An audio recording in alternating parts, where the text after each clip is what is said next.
into the holidays where we tend to overindulge, and there was this thing on TikTok. I want to play it for you about vegan relatives. Go ahead, Smith. Play this. That's your choice. Y'all chose to go out there and start eating the flowers and things. Y'all want to go out there and want to eat a fresh mowed lawn. Y'all want to be able to eat everything plant-based. That's y'all. That ain't got nothing to do with me. Don't y'all come in my house trying to take the flavors away from my food. Because ain't nothing like a pork shoulder, a ham hock, a turkey neck, a neck bone in a pot of cabbage or greens. Y'all around here don't, them y'all choices. Them ain't none of my choices. I don't listen. I don't got nothing to do. I don't argue at y'all about the flowers and the eucalyptus plants that y'all out there boiling and eating. that's a person. Oh my. Who's not having her holiday season ruined by the vegans. Now, you've been a vegetarian for your whole life. I have. What do you say to the flavor? Wow, that's a lot.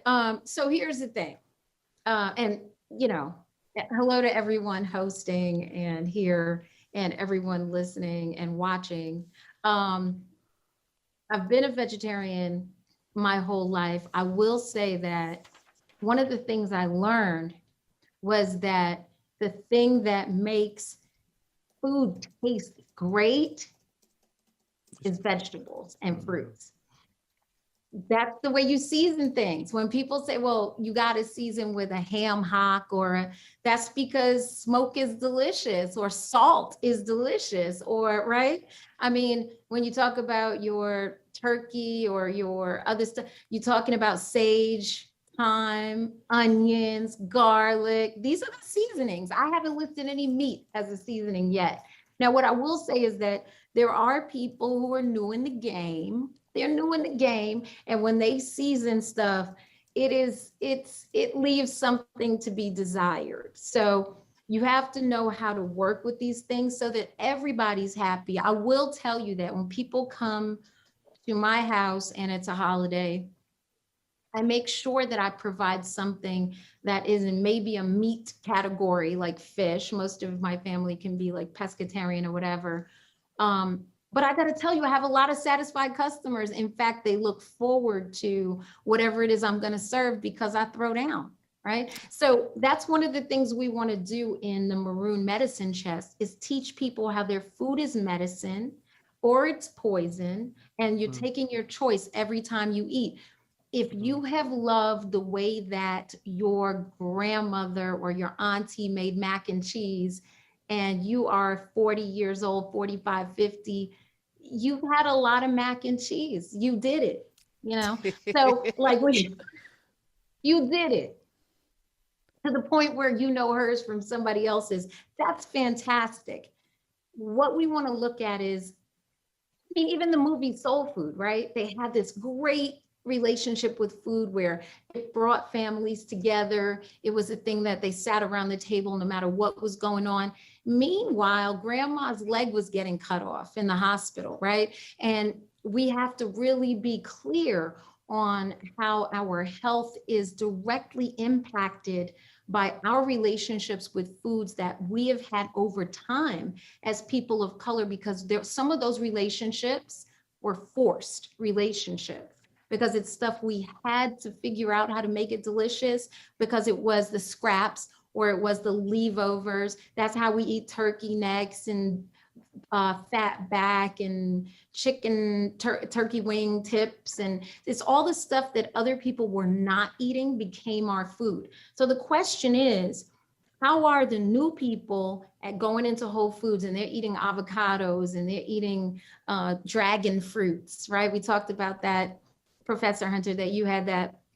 And they're eating all of these gingers and turmerics and all this stuff and charging high amounts of money for that. You know why? Because they realize the value.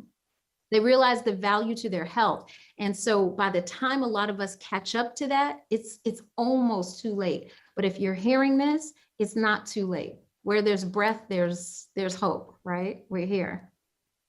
All right. Lamont's here, Lamont King. Yeah. Hey, Lamont is funny. How are you?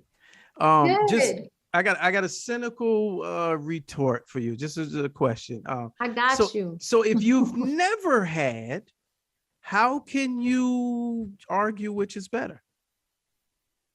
I'm not arguing which is better. I got to be honest. I'm not arguing which is better in terms of taste, because that's what I feel like you're asking, right?